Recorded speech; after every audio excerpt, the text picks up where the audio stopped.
हरिराम बनारस में गुलाब की पत्तियों को पीसकर गुलकंद बनाने का काम करता था।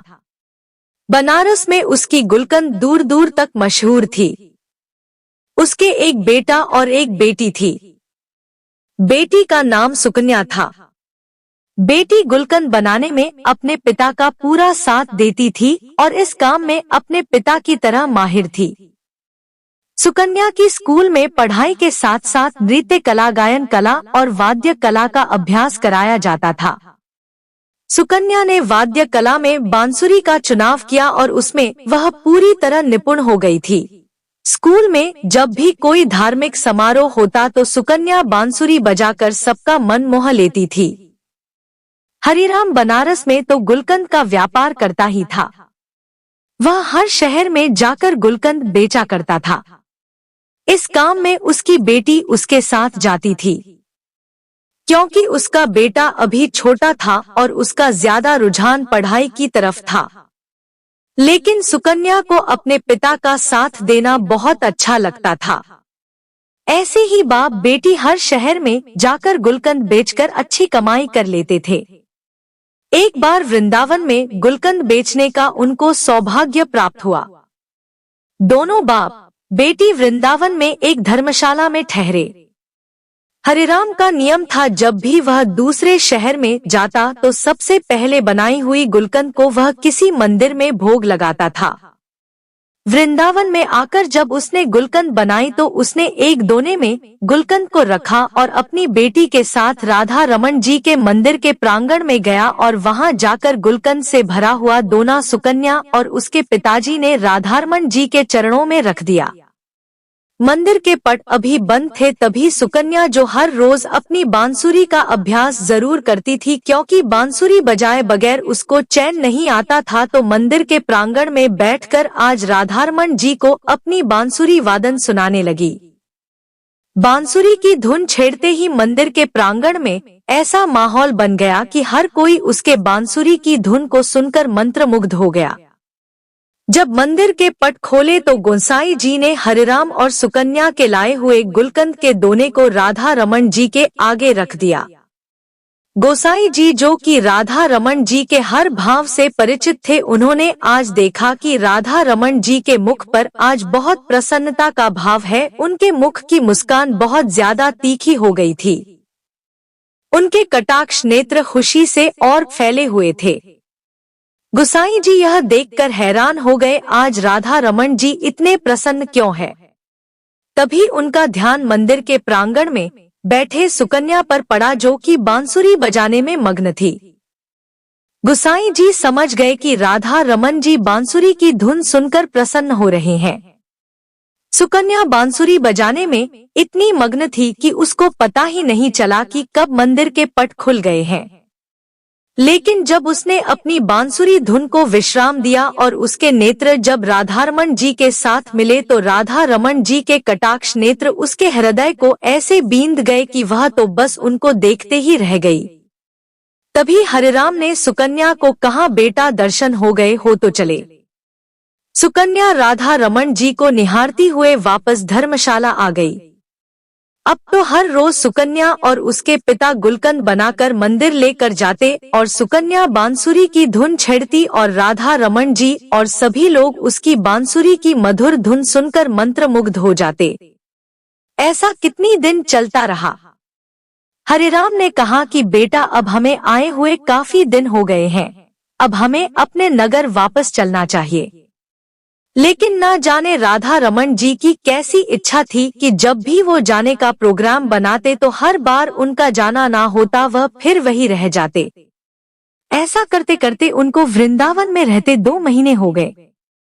सुकन्या का तो यहाँ से जाने का मन ही नहीं कर रहा था, क्योंकि वह तो राधा रमणा की दीवानी हो चुकी थी। और उधर राधा रमन जी, जो कि आज तक अपनी बांसुरी की धुन से सारे वृंदावन में रमण करते थे, अब तो सुकन्या की बांसुरी की धुन सुनकर मंत्रमुग्ध हो रहे थे। कई बार ऐसा होता था कि रमणा रात को विश्राम के लिए भी देरी कर देते थे, क्योंकि उनको बांसुरी की धुन बहुत प्रिय लगती थी।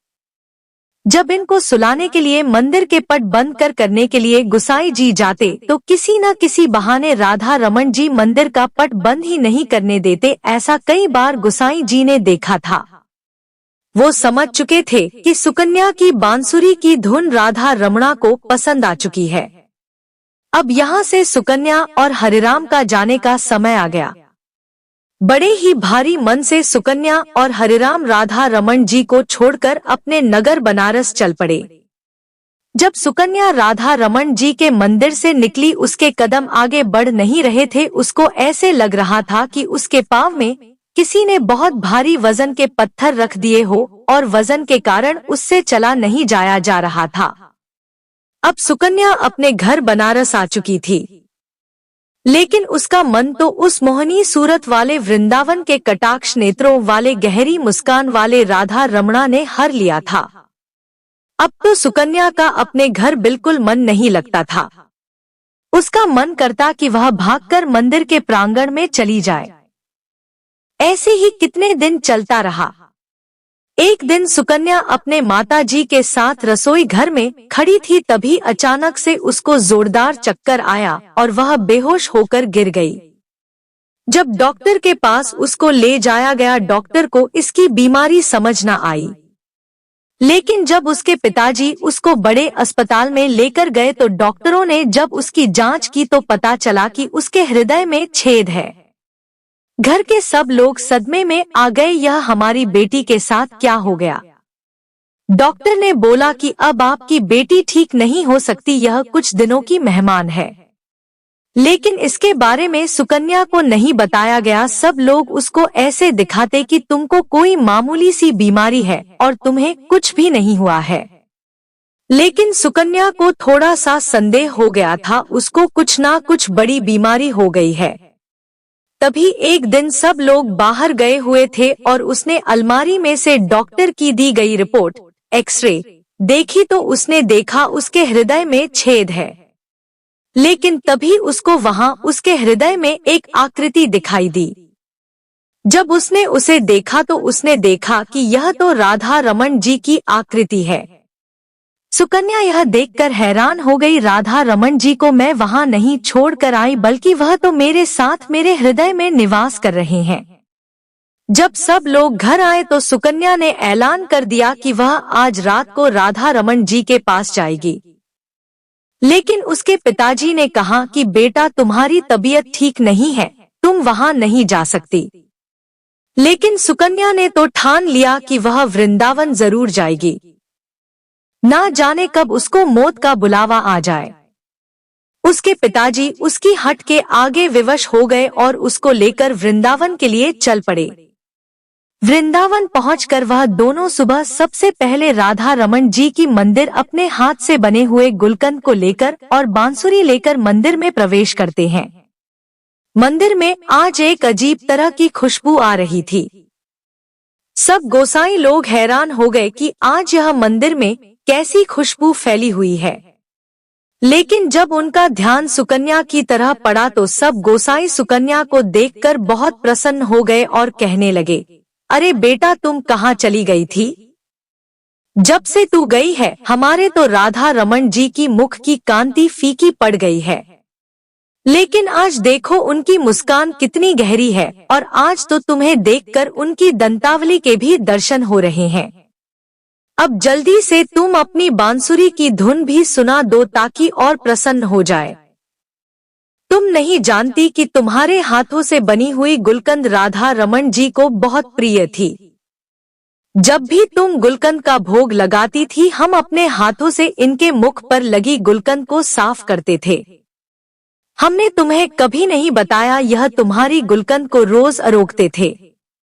यह सुनकर सुकन्या का फीका पड़ा मुख अचानक से खिल उठा। लेकिन जब उनको गोसाई जी ने बोला कि आज तुम अपनी बांसुरी की धुन से राधारमण जी को प्रसन्न कर दो, तभी वहां पर हरिराम ने आकर गोसाई जी को हाथ जोड़कर बड़ी विनम्रता से कहा कि मेरी बेटी अब बांसुरी नहीं बजा सकती क्योंकि इसकी हृदय में छेद है।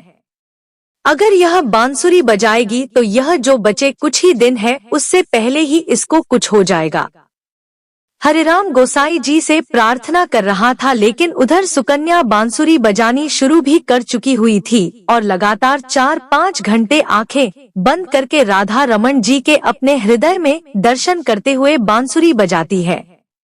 हरिराम यह देखकर हैरान होता जा रहा था, इतनी बीमार लड़की बांसुरी वादन कैसे कर सकती है। जब सुकन्या ने बांसुरी को विश्राम दिया, तभी मंदिर में माथा टेकने के लिए दिल्ली से एक बहुत बड़े डॉक्टर का परिवार आया हुआ था। उन्होंने गोसाई जी और हरिराम की सारी बातें सुन ली तो डॉक्टर ने बताया कि जिसको दिल की बीमारी या दिल में छेद होता है वह बांसुरी वादन नहीं कर सकता। आप लोगों को जरूर कोई गलतफहमी हुई है, लेकिन हरिराम ने सौगंध लेकर कहा कि नहीं, हम वहाँ पर सुकन्या का इलाज करवा रहे हैं। और डॉक्टर ने बोला है यह कुछ दिनों की मेहमान है। मंदिर में आए हुए डॉक्टर ने दोबारा उसके दिल की जांच की तो उसने भी देखा कि सुकन्या के हृदय में तो छेद है, लेकिन वह छेद किसी चीज का उस पर आवरण है, लेकिन उसको कुछ समझ नहीं आ रहा था। किसी को यह नहीं पता था कि बीमार सुकन्या के दिल में हुए छेद को खुद राधा रमन जी ने वहां पर विराजमान होकर अपने आप से ढका हुआ था।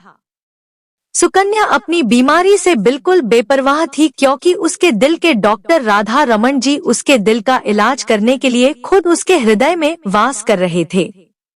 यह बात सुकन्या और राधा रमन जी ही जानते थे। सुकन्या ने ऐलान कर दिया कि जब तक उसकी जिंदगी है तब तक वह राधारमन जी को छोड़कर कहीं नहीं जाएगी।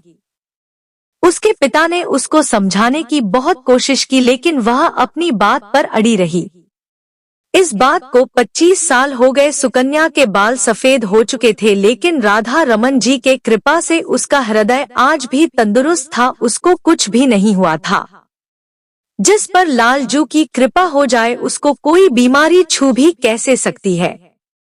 अगर कभी भूलवश कोई बीमारी उनके भक्तों के पास आ भी जाए तो लालजू इतने कृपालु है कि उनकी कृपा से सारी चिंताएं, सारी बीमारी छू मंतर हो जाती है।